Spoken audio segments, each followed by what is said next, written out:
Hello, creators. Woo! How are you?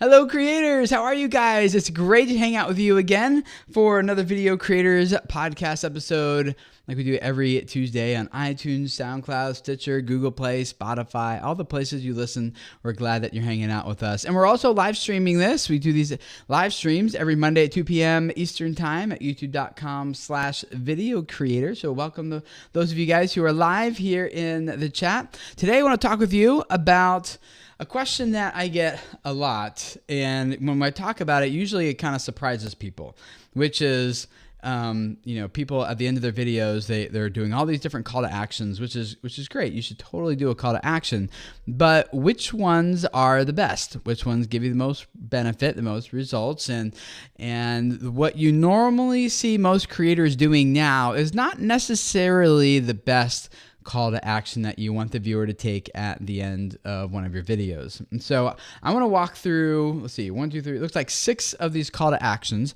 that people typically do in their videos in order of least valuable to most valuable.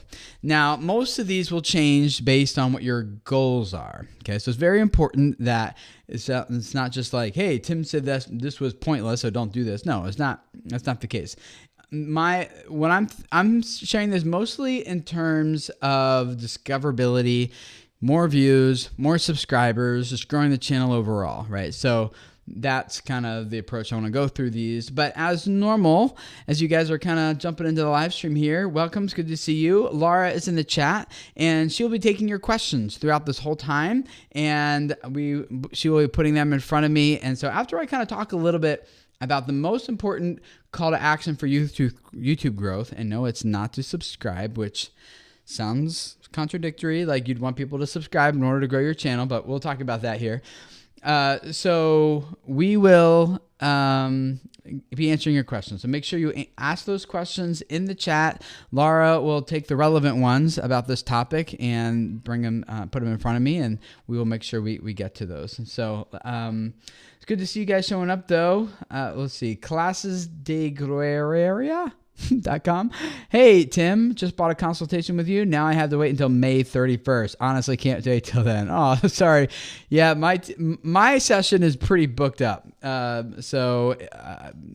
I do many of these a week, which is why one of the reasons why I have a team of people. So if you want to book a one-on-one consultation with someone on my team, you go to videocreators.com, click on consulting at the top, and just book a session. Their availability they have much better availability than I do. So you could probably get one in the next like 2 or 3 days with one of those people. But yeah, sorry, but I'm looking forward to meeting with you in a few weeks when we can do that. All right, let's dive in here. So number 6, call to action in order of least valuable to most valuable. Least valuable is when people say, please share this video. So when you get to the end of a video and the action you want someone to take is share, I mean, you can ask, you can try, but my experience is like almost nobody does that. If you want shareable, viral video, those mostly don't exist anymore. Even the big ones that we see today are usually have millions of dollars of paid promotion and strategy behind them, okay? So even the so-called viral videos aren't really viral. And I know this because a lot of those people who do that full time, like they're friends of mine, and they do a great job. They can tell you how much goes into influencer marketing, in terms of getting influencers to share and promote that video and paying them to do that, how much goes into AdWords, like paid promotion across campaigns, and through be AdWords or Facebook ads or things like that where content is promoted and sponsored, how much testing goes in. Sometimes they'll have like 100 different versions of the same video, and they cut it a lot of different ways and then test it a lot of different ways to see which one gets the best traction, which one's going to get, is going to perform the best. So there's a lot that goes into viral. So just asking someone at the end of your video to share it is typically doesn't work anymore. You might get a few shares, but for the amount that you get and for the impact that it has on growing your channel, it's like almost doesn't exist. So I would recommend that you don't ask people to share your video. That would be the least valuable. And thank you for the super chat, you guys. I appreciate it. History Treehouse, and it just says, thanks for sharing all your wisdom, and you're welcome. Thank you for being here and hanging out. The number 5 on the list of the next valuable but not quite as valuable would be asking people to comment and asking people to smash the like button. We'll put those types of engagement in the same category. When you get people to comment and like the video, that really doesn't do anything for you. There was a time many years ago where if a video got more engagement over a short period of time, it would be more likely for that video to be surfaced to the homepage of YouTube, and thus you get more discoverability there. But it hasn't worked that way in many years. And YouTube says that they don't even really measure, like in terms of discoverability, comments and likes don't really make a difference. They say that it's because those metrics are too easy for people to game. So it's too easy for people to go out and buy a bunch of likes, buy a bunch of comments, and pay for a bunch of engagement. And yeah, it's just a bad metric to follow. And likewise, like it just varies a lot from channel to channel, niche to niche. So, like if discoverability was based on comments and likes, new channels could never get discovered, right? So it's based on a lot of other things, which we'll kind of get into here. But commenting, I know you'll hear a lot of like other SEO experts who are trying to cross over into YouTube space tell you that they analyze millions of videos, and in order for a video to rank well, it needs to have a lot of comments and likes. But that's a backwards way of looking at it. Okay, so the question is, do the comments and the likes actually generate the growth, or are the comments and likes a indicator of something else, like higher watch time and people really like enjoying the video, and so the video itself actually elicits comments and likes. So it's not comments and likes that make the video perform better. It's actually an indicator that there's other things really going on well about this video that's making it rank. So that's a whole other conversation. Hopefully that makes sense. But comments and likes don't really matter. Now, I'm not saying they're not valuable. I think there are some videos that you should do that are just straight up community videos. And when you do a community video, those videos, the goal of those should be comment, engagement, interaction, right? So the goal of the video isn't like go big on Reddit or get tons of views or even make a lot of money. It's just like, hey, for the people who are my loyal tribe, this is for you. And I just want to interact with you guys here. So maybe you ask a question at the end of that video where that's just for those people, and that can be great. But in terms of growth and things, commenting and likes don't really help you as much as maybe you might think they do. Let's see here. Man, a lot of super chats coming in. Thank you, guys. B-Mac, thanks for all you do, Tim. You're welcome. Sinister Hand, YouTube loves watch time. Cards lower. Cards equal bad? No. Cards do not equal bad. So, yeah, use cards. It's just like you get more watch time on the next videos and things like that. I don't jump into a lot of off-topic questions here, but they're not bad. Free super chat. Dope. Thank you, Fathering Autism. Thank you for that one. And then ENV Underground Comedy. You're blowing my mind today. You're welcome. You can clear off some of that brain off your shoulder and hopefully keep listening. That was gross.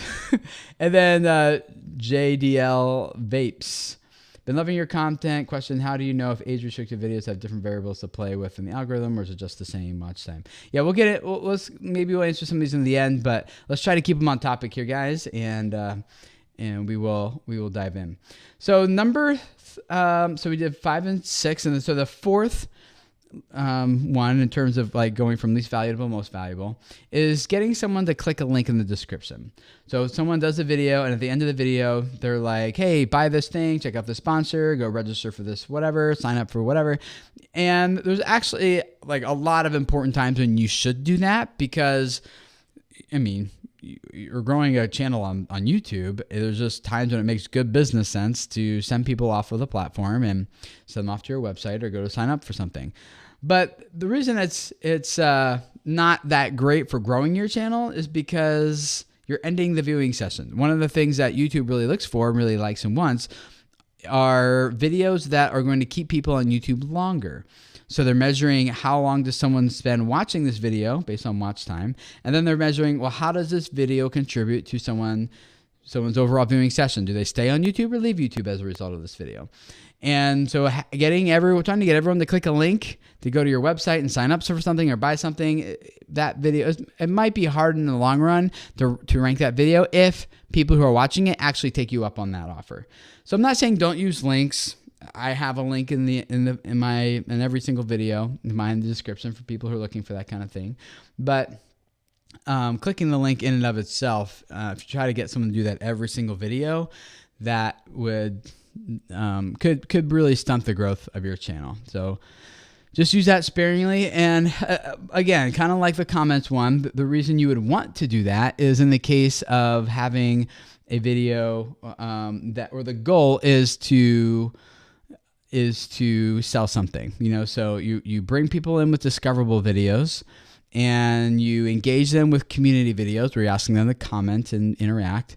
And then you are posting a sales video, which is maybe capitalizing on the traffic that discoverability brought in those videos, and it's capitalizing on the community that the community videos brought in. And now the goal of this video is to click a link. So like when I have video labs, for example, and I post a video telling you guys that registration's open for the next 27 people who sign up, that's what that is for me. That's a sales video. So I'm not promoting that in every single video. I'm just telling you, like, that dedicated video, hey, if you want to join Video Labs, go through this 8-week process with us that we work with you to really grow your channel. Registration's open. Go sign up. Okay. And that would be an appropriate time to end the viewing session, because that video, like, I don't want it to be still like growing in a year from now or something. Like in a week from now, I could probably just make that video unlisted and that video will have served its purpose.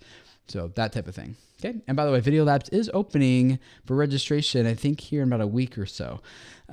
So go to videocreators.com/video labs and you can get on the wait list to be the first to be notified about that. If you want to work with me and my team for 8 weeks to go through this process, as a lot of people have gone through and really successfully grown their channels from a couple hundred subscribers to hundreds of thousands of subscribers, literally. In fact, one person went through it with like 20,000 subscribers and now has 1.4 million, right? So you can do this, and we want to work with you for 8 weeks to do that. Okay, so number 3, in terms of the next most valuable call to action at the end, is when we say, okay, get someone to subscribe. When everyone's like, hey, make sure you subscribe. Most people do this incorrectly at the beginning of their videos. And I know you hear a lot of other YouTube educators tell you to do that. And the thinking is because that if you get someone to subscribe on the front end of your video, that way they're more likely to do it, because then if you wait till the end of the video, then people will have left your video by then and they won't have even heard your call to action. I have a few issues with it. One is that when I actually look at the data, people aren't actually subscribing if you ask them to right away. In fact, what I usually see is when you ask someone to subscribe in the beginning of the video, there's a dip in the audience retention graphs. It means like people are actually leaving the video. They're abandoning the content when you ask them right away to subscribe. Now, you should totally go look at your own data, look at your own metrics, and evaluate whether this is true for you or not, because it might not be true for every channel and every genre and every audience. But very generally speaking, I see that it dips at that point. Number 2, even if it doesn't dip, I don't see that subscriber rate actually goes up. And I think the reason is because it's kind of like, hey guys, welcome to my video. Before I give you something, I want you to give me something first. And people know how to subscribe. Like, they know how to subscribe. It's like saying, hey, let me remind you how to add me as a friend on Facebook, or how to follow me on Twitter, or how to put my phone number into your phone. Like, people, it's like, YouTube's been around for a while. People know how to subscribe. So it's not like, ooh, God, I'm glad you mentioned that at the beginning of this video, because I would have certainly had forgotten, right? So people know.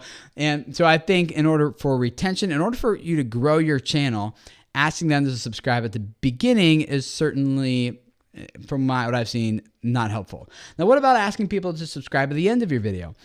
I don't think it's a bad idea. That's why it's number 3 and it's not number 6. Like, there's 2 more things I think you should do that are even better, which we will get into here in a second. But just getting someone to passively click a red subscribe button doesn't necessarily help your channel either. There's a lot of people who will just passively subscribe and then never engage again.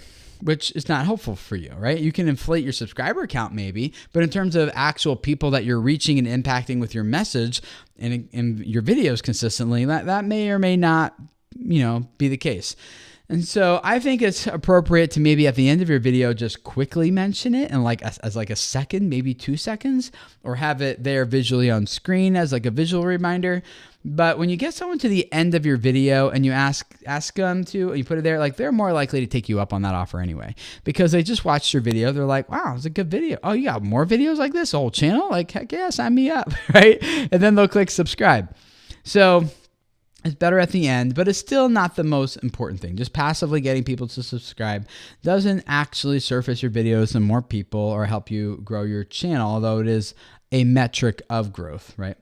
So, so number 2, we'll get into that, but thank you all of you guys who are in the chat being like, Just Creatives, saying, I highly recommend Video Labs if you want YouTube help. She puts in all caps. Loved Video Labs. Thanks, man.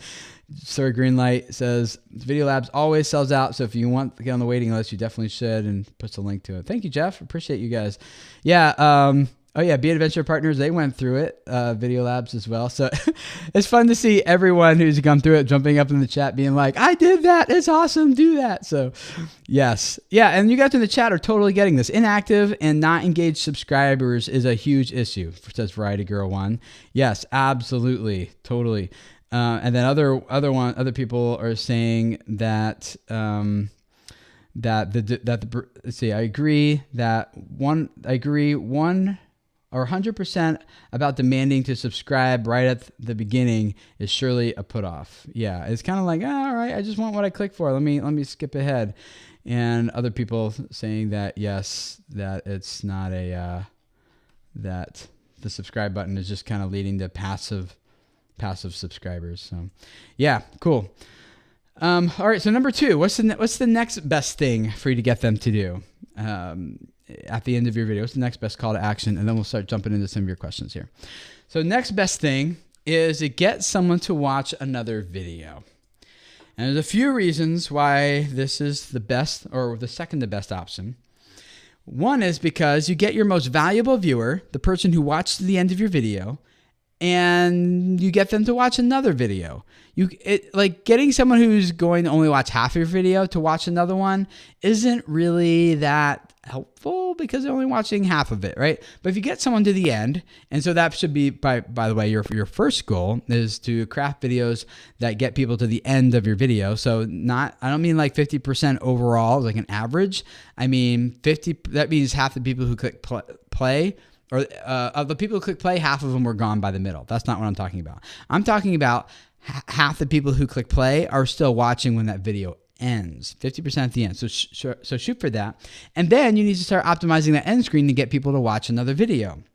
And the reason why this is the second most valuable thing to do is because, one, if you get people to watch a few of your videos in a row, that's really valuable because now you're getting more watch time across your videos, which is really good. You're also going to be more likely for other videos people watch from you to show up as suggested videos, because Google's going to start learning, YouTube will learn that, hey, if we show them videos from this channel, they're going to stay on YouTube longer. And so and they're going to watch them, if they see one video from, I'm looking at the chat now, let's say they see one video from Sparks Family TV, and then YouTube starts learning that when someone watches one video from Sparks Family TV, they actually spend more time on that channel and watch 2 or 3 more videos. That's really good. That's a really positive signal, as opposed to they clicked a red subscribe button and never came back, or maybe they came back later, but YouTube doesn't really know, and so it's kind of hard to see what's going on there. So getting people to watch another video is really valuable. Another reason why is because if you get someone to watch a few of your videos in a row, they don't actually even need to subscribe. Your videos will just start showing up for them everywhere. It's more likely that your other videos will get pushed to the homepage for that viewer, that your videos will be suggested as suggested videos to other videos that viewer is watching. Even if they don't subscribe to your channel, YouTube has hey, they watched a few of these videos, they're interested, and they're just going to keep your content in front of them. I worked with one guy, one creator, named Antonio, and he was doing okay. He was doing around 2,000 subscribers a day or something, right? Not too shabby, but he knew he could do better. So we're working together on his channel, and we tweaked some of these things. Like we pushed his call to action to subscribe to the end of the video. We tightened up his intro. We worked on some title and thumbnail stuff to make that hook a little bit better. And then the main thing we did though is we intentionally designed the end screen and the call to action to get someone to watch one video and then the next video. And the result of that, after YouTube started like figuring out like who really wanted this content and who it was for, and people started watching more videos, his subscriber grew from around 2,000 subscribers a day to he started doing 39,000 subscribers a day without asking people to subscribe, right? That's the power of getting people to watch one video and then another video and another video, and then just keeping your content in front of them. And then eventually they're like, I watched a few of these videos. They're all good. Like, I'm subscribing to this channel, and they'll just do that, right? So it's really powerful to get people to do that. Watch more videos, suggested videos, more home traffic and more watch time. Now, to get people to click, it's really important that you actually design the end screen to get them to do that. I'm not going to spend a lot of time here talking about it because I want to get into your questions. Plus, we've already talked about this in the past. But one of the best ways, if you have an educational channel like I do, is to, while the end screens are there on screen, you're still delivering content, so people are still watching when the end screens come on. And then for the last 5 to 10 seconds, you give a quick pitch for the next video you want them to watch. You're pointing to that space where you know it's going to be on their screen, and you're telling them to click, and you're not giving any signals to the viewer that this video is over. You may now safely abandon it. So nothing like, hope this was helpful, guys, or thanks for watching, or, subscribe to get our next one. Nothing like that. You're just going to be like, now the next thing you need to know to really optimize your thumbnails is to do it for mobile devices. Mobile's growing very rapidly on YouTube. Click this video you see right here on your screen. We're going to dive into how to do that, and I'll see you guys over that next video. Right? Like something like that, where people are like, oh, okay. And when you talk about it with the assumption that they're just going to keep hanging out with you, as opposed to giving them permission to leave, they will much more likely stick around and keep watching. We've worked with a lot of clients on this exact process, and the average click-through rate on those end screens is typically around 0.7% to like 1-ish%. Sometimes as much as 2%. But when you start doing it this way, the way I'm talking about, we have people that are getting up to like 38 and 40% click-through rates on their end screens. Now imagine what happens on your channel if you don't get not even one additional single viewer, but you use this and you up the watch time on your channel by like 40% and getting more people to watch and click and watch more videos. That's going to make a huge impact on your channel's growth. Way more than getting someone to subscribe, comment, click a like button, click a link, sharing your video, something like that. Last week, YouTube announced that they have over 2 billion monthly active logged in viewers.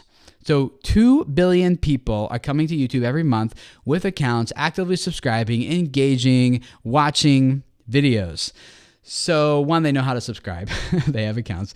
But two, you're going to have so much more potential for growth by taking advantage of the tools YouTube's already built in than you are going to get people to share, right? Like share this outside with other people. There's already such a huge untapped audience on YouTube that I think until you've exhausted that entire demographic and audience of people on YouTube, I think that's this one right here is going to be like your next best bet in terms of growth. It's going to be really, really big. All right, I want to get into your question. So number one, what's the number one thing? Because I bet you thought that was the number one thing. Like, what could possibly be better than that, Tim? And not much. Is pretty much the same thing, except for instead of sending people to a video, the number one best thing to do is get them into a short, customized playlist. Playlists, guys. These things are huge. If you look at your traffic sources in your YouTube analytics and you sort them by average view duration in order to see where is your most valuable traffic coming from, not where is the most volume coming from, but the best viewer. And then what do we need to do to really blow up that traffic source so we're getting higher average view durations and more watch time from each viewer that we get? What are those? You'll typically see that if you're doing them right, that end screens and playlists will probably be in your top 2 or 3.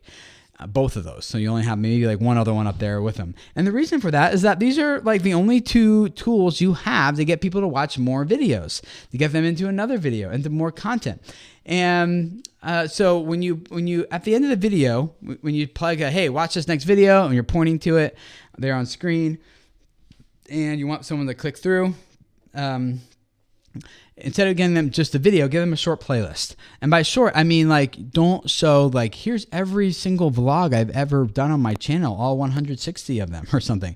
People are not going to check into that playlist. It's not going to be effective. But instead, if you say, hey, I put together a short playlist for you that's going to teach you everything you know about how to optimize your thumbnails for mobile viewers. Click this playlist you see on your screen and let's get into it.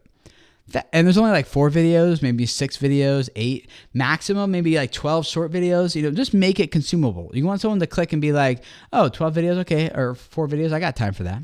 As opposed to like 14 videos, that's too much. I don't think I have time to dive into this, and they'll just leave.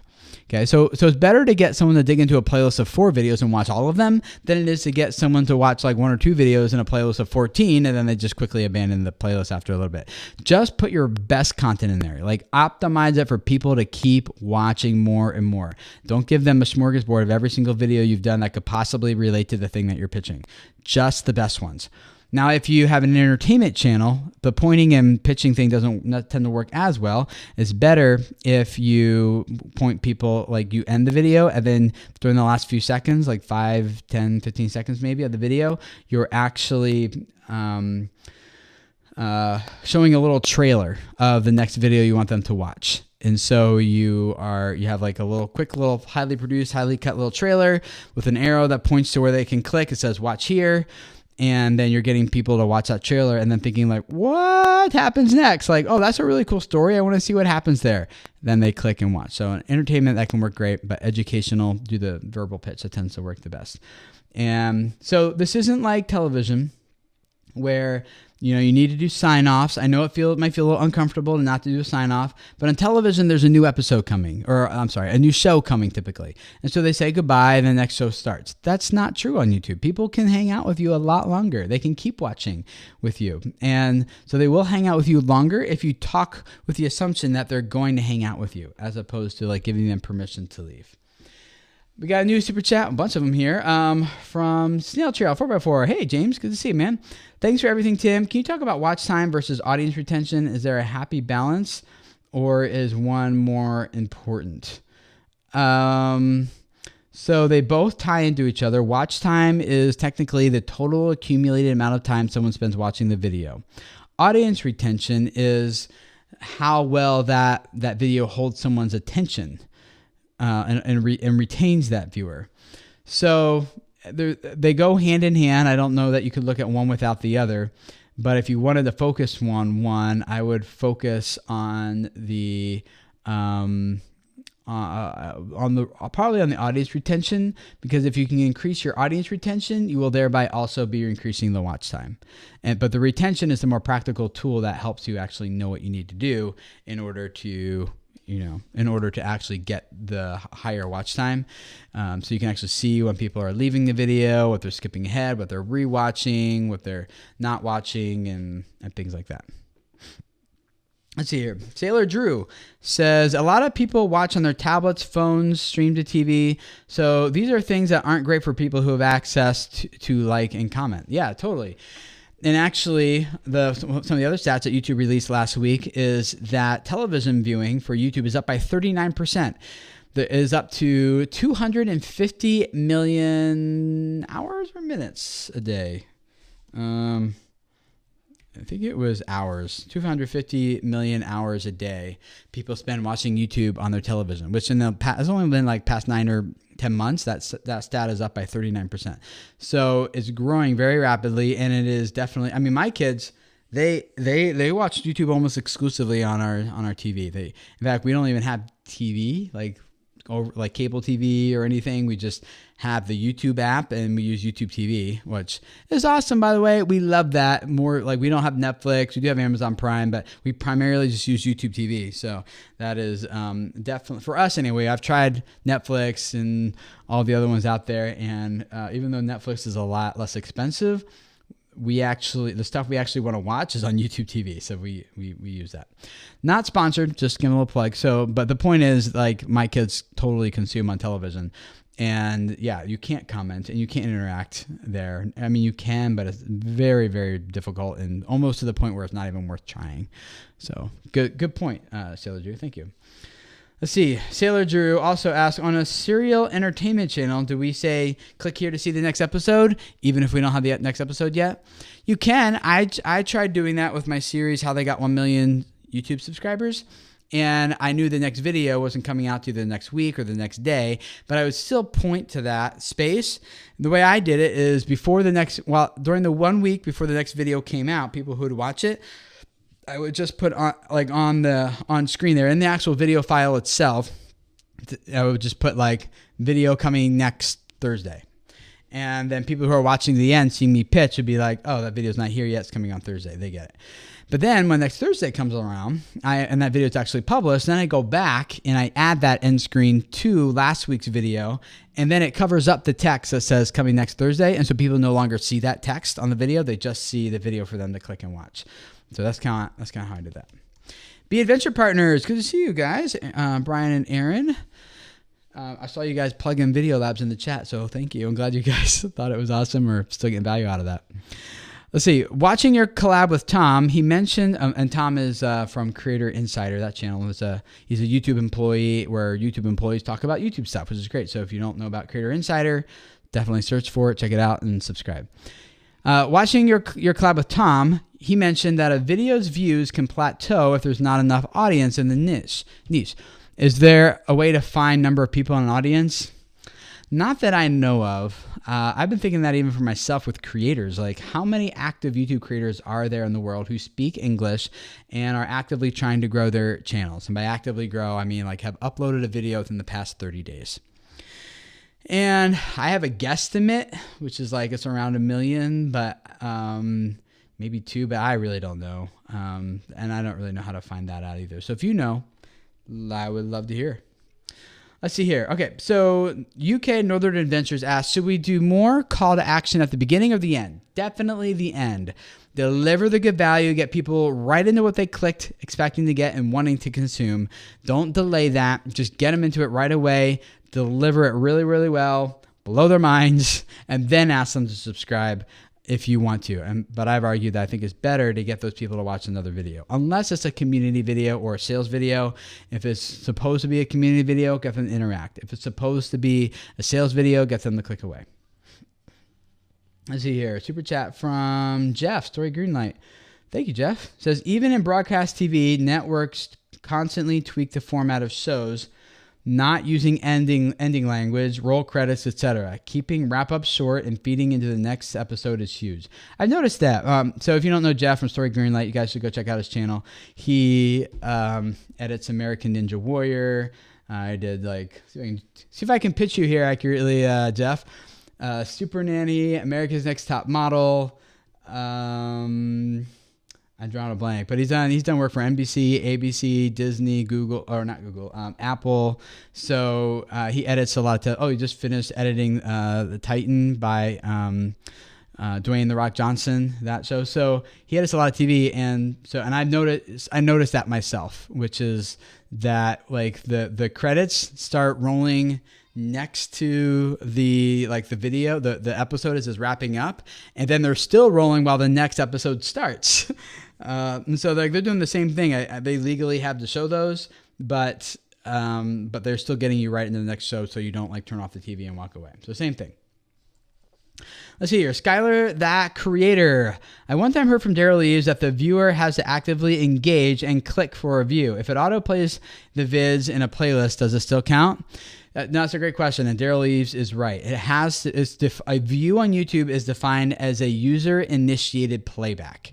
So if it auto plays, it could still be counted as technically the view if you don't have a lot of views on the video. But then YouTube starts auditing the views a little bit more rigorously if you're getting more views.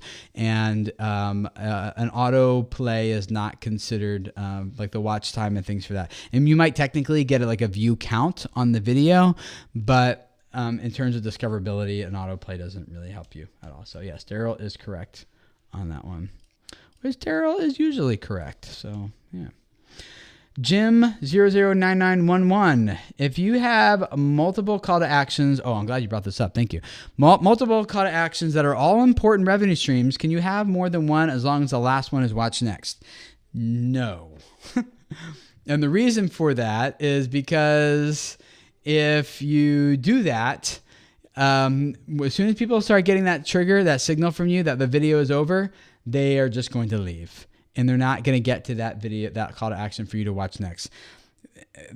What's happening here is, and this happens nowhere else in marketing world, so I'm not sure why we do this on video, but nowhere else do you try to accomplish 15 different things with one piece of content. Like think of your website, for example. The homepage is designed to accomplish a specific goal, which is different than the contact page on your website, which is different than the sales page, which is different than the event page or whatever. Like all these pages work together on a whole website, but each of them are accomplishing different goals. Same with your channel. I mean, think of each video kind of as like a different page on your website. So have one primary goal for your video, and it will perform much better in accomplishing that goal than if you try to do two or certainly three goals. Like you can sometimes get away with 2 call to actions if they're both really super quick. You start getting to 3, like no one's taking you up on anything right now. It's just too much. So I would say like have one specific goal for each video and then craft it to dominate that goal. And you'll get much better results than trying to accomplish a lot of different things with one video.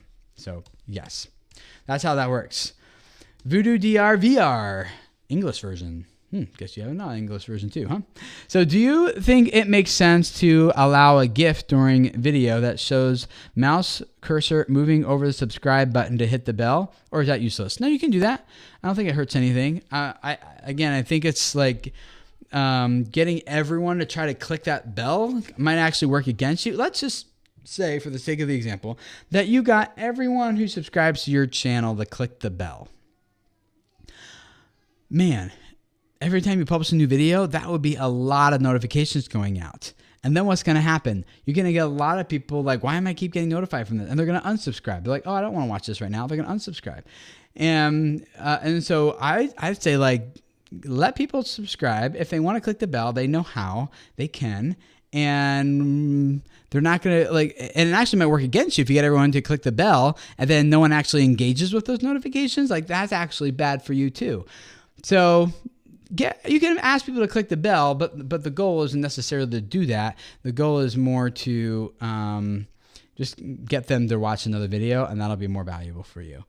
Now, I have heard that we are going to be soon getting the metrics in our analytics about what gets people to click the bell and what the click-through rates are on those notifications. I mean, you kind of already get the notification stuff as a traffic source in your analytics, but we're going to get more data about how the bell impacts stuff. So that's gonna be huge when that comes. We got fun with the bugs. Say, wait, engagement doesn't matter anymore? That's news to me. It matters. Engagement matters because people matter. So engaging with people always matters. Like that's kind of the point of what we're trying to do here on YouTube is reach people and change their lives with the messages that we're spreading. So engagement matters. But from a discoverability standpoint, just getting 100,000 comments on your video isn't going to make that video perform any more than getting 100,000 likes or anything. Those things are fine, but those things are usually are results of the thing that is making the video grow, which is watch time and click-through rates and people who are really loving that content and the retention and how long they spend on YouTube after it. And so if you create a really engaging piece of content that people really love and watch, then they will comment and they will like and they will engage. But the comment and the engagement it is an indicator of something else that actually makes the video perform. It's not like getting likes and comments in and of themselves don't make the video perform well. It doesn't matter. Like I said, YouTube said that because they're too easy to game. So straight from YouTube, not even from me. It's not like a theory of mine. That's straight from YouTube. Joy Geeks. So how does YouTube judge how much my viewers like it, if not for comments? I am confused now, Tim. Please help. Yeah, they measure how valuable a video is based on how long people spend watching it. And then how long do people spend on YouTube after it? Those are like the two primary things. So it comes down to retention, and it comes down to getting people to click and watch another video, getting more watch time across multiple videos, using those end screens, using those playlists to do that. That's going to be the biggest boost, the biggest jump for your channel. So yeah, it's not the likes and the comments. So hopefully that helps. So what it comes down to is like, I actually like it this way because it means there's not a system we have to game. It actually means that we need to focus on just making the best, most valuable content we can to help people to the best of our ability. And that is like the goal. And if you do that, that video is likely going to perform better than someone who's just trying to get people to comment and engage and like and subscribe and things like that. So focus on the quality of your content for people. That will go much, much further. I know there's a lot of super chats coming in. I want to say thank you to Jeff Saxon Vlogs and others of you who've been doing that. Let's see here. The Butt Pod, $10 super chat. Thank you. They said, took your advice on my most recent video and threw to the watch next video without hinting that the video is ending. So far, looks like that's working great. Love it. It's great. Yeah, there's some people going through Video Labs right now who are doing this on their videos. And I was actually just looking at our private Facebook group that we have with them just earlier today. And I can bring up the stats that they've been sharing.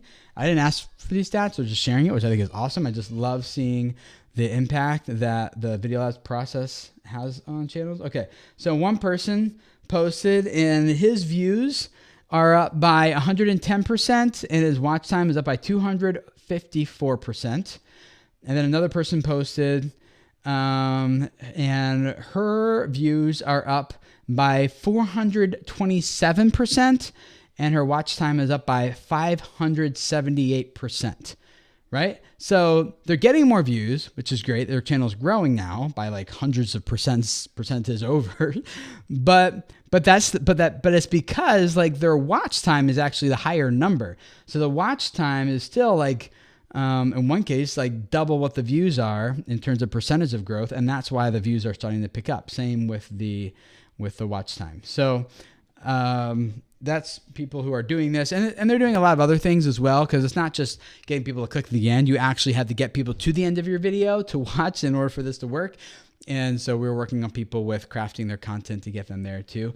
But so all of this plays hand in hand, but I promise you guys, this stuff works. I've seen it hundreds of times with the creators that we're working with, and would love for you to be next. So, and those are stats they literally just gave me like a few days ago. So that's like accurate to today, not making anything up here. Launchpad Astronomy. So you don't recommend even asking for sub at the end of the video? No, I mean, you can, and I do. So the way I do it is I say like to use my same example again, like, now to really learn how to optimize your videos for thumbnails, put together a short playlist for you guys. You on your screen, you click right here. I'm going to dive in to really help you guys really get more views and clicks on those videos. So subscribe here, and I'll see you guys over in those next videos. So you could do it like that, where like all I said is subscribe here. Like I just mention it. It's also on screen, like people can see it. It's like a visual call to action. So people who are still watching and going to click are going to see that anyway. So that is, yeah. So that's that'll work. Just get. You can mention it if you want, or have it visually on screen. But the main goal is get people to watch another video. Yester Kitchen, how far before end should you show your end screens? You can show them for a maximum of 20 seconds before your video ends. And so I would do that. Just take the full 20 seconds. Yester Kitchen, had someone from on your team review my channel. So much help. Lots of exclamation points. Thank you. Lots of exclamation points. You're welcome. I'm glad that my team is helpful for you. They're awesome. They're killing it. They are working with channels and just really tremendous. Like we're seeing so much crazy growth on these channels. It is just so much fun. And we have some new channels coming into the pipeline. Some new channels we'll be working with here in the next few weeks that I am really excited about. So maybe we'll talk more about those later. But I expect that they're going to go from 0 to probably over 1 million subscribers in a few months. That's my guess. And to be fair, they're not starting quite at 0. I think they have like 3,000 or 4,000 subscribers, but it's going to be fun. Looking forward to it. Okay. Innovation YGO, $2. Quality over quantity, which is more important? Yeah, we actually had a whole podcast live stream about that not too long ago. So if you go back and look at that, let me see if I can pull it up to tell you which podcast episode that is. But yeah, we dove into that for like a full hour. The short version is that you should focus on the quantity when you're first getting started, and then you should focus on quality after you have like learned a lot of lessons and know what's kind of working. So it's episode number 164. It's titled, Which is Best for YouTube Growth, Quality versus Quantity. So you need both, but in the beginning, you focus on quality. The goal is not to grow. The goal is just to learn a lot and make a lot of mistakes. And then after that, the goal turns into quality to start engaging those people and things like that. Be Adventure Partners. Testimonial. Since we attended Video Labs in October 2018, our watch time is up 602% and our views are up 378%. What Video Creators teaches is gold. That's awesome. Brian and Aaron, thank you for that update. I'm so glad that that's working. Well, I know it's going to work. I'm not surprised it's working. And I'm also not surprised it's working for you guys, because I saw throughout Video Labs that you guys are invested in doing hard work.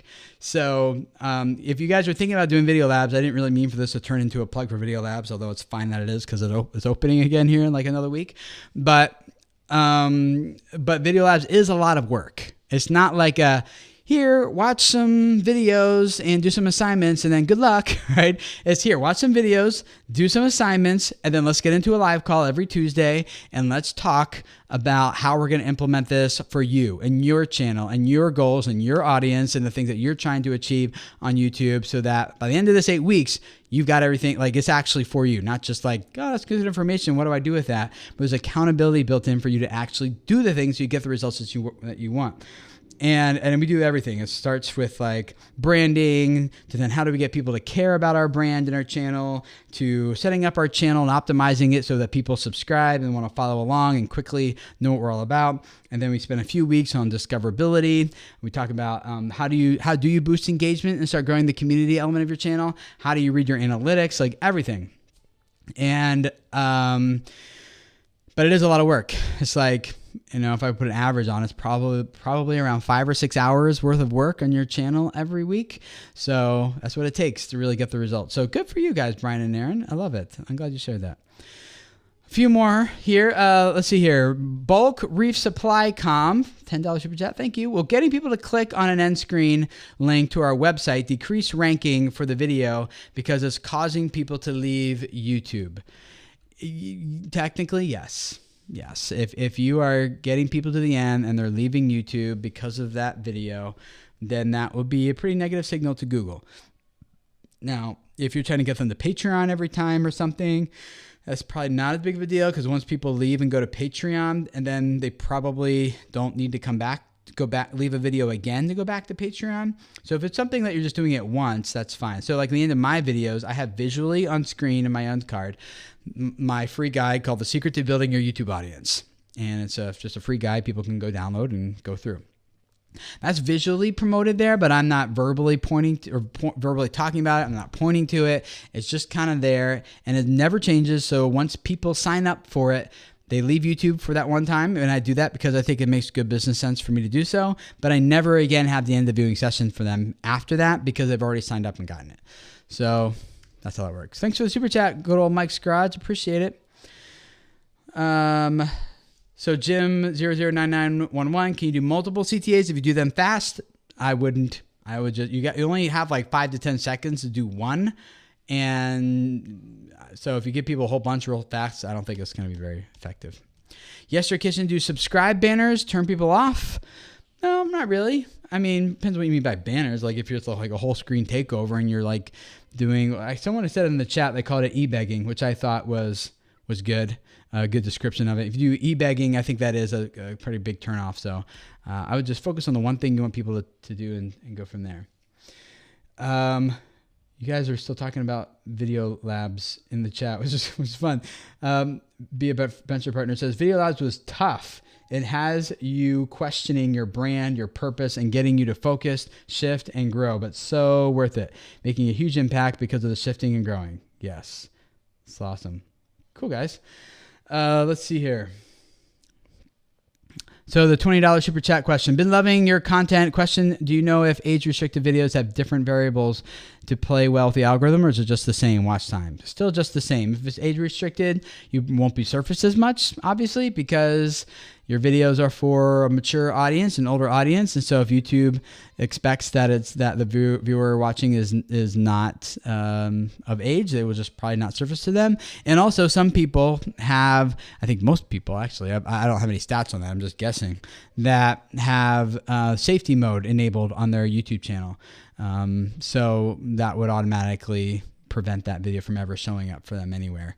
So, yeah, you do get less exposure if it's age restricted. Great, guys. So, and Snoochie asked, do people actually grow drastically working with you, Tim? Well, I'll let the people in the chat who have worked with me answer that one for you. So far, it seems like the answer is yes. And I can confidently say that yes, people and the key is not people who work with us. Just working with us doesn't grow your channel. It's the people who work with us and then do the work, which is hard work and it takes time. We don't talk about overnight growth here. We don't talk about any magic buttons on your YouTube channel that if you just do this one hack or do this one thing, then all of a sudden you'll start growing. This is, like anything that's worth having in life, it usually comes as a result of hard work over time. And we just want to make you focus your work on the things that actually will generate results, because we've done Video Labs with over like 1,000. I've been doing this for a long time. I've worked with over 1,000 creators now.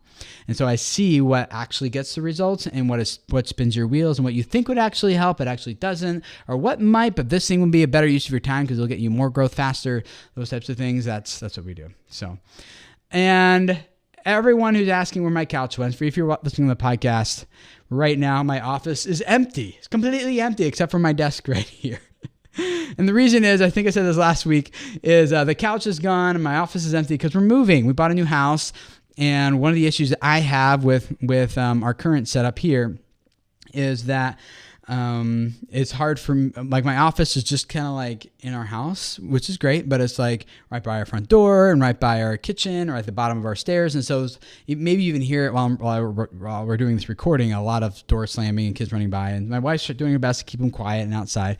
But I usually don't shoot my videos until like 10 at night and shoot until like 2 in the morning or something sometimes, because that's the only time the house is quiet. So we bought another house that has an external garage, and I will be turning part of that external garage into an office for me, so that I'll have some separate workspace and can still shoot videos and do stuff quietly during the day when I need to, but also still be at home and accessible to the family when they need it as well. So that'll kind of be a nice balance there. But yeah, we'll be moving in a few weeks. So in a few weeks here, I will be in a different location. And there might even be a week I need to just do this from my phone because the internet. Oh, by the way, the internet, I'm getting gigabit internet there, which I'm so thankful for here in my house. It's all right. It's like 300 megabits down and I get 20 megabits up, which is fine, right? But man, getting 1 gig down, 1 gig up, woo! Man, I'm gonna be drooling. I think like my video is gonna upload to YouTube faster than YouTube can process them. I'm looking forward to that.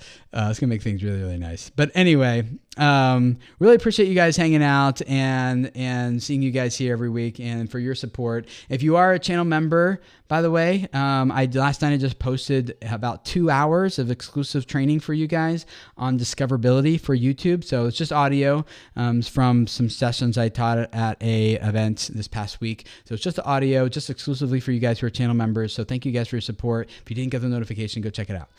And thank you for the rest of you for hanging out. Subscribe if you haven't already, and we will see you guys again next week at 2 p.m. Eastern Time here on YouTube, and Monday, and then Tuesday for you guys listening to the podcast. And the last minute super chat that came in, I feel bad for letting these super chats go. About unlisting / removing older content that's no longer on brand. It doesn't matter. If you're going to do something, just unlist it. Don't remove it. Just unlist it. But if no one's really watching it, doesn't really matter. You can just leave it there anyway. But I would just leave it, but it's up to you. It's your call. So thank you guys for hanging out, and we'll see you guys again next week. Bye.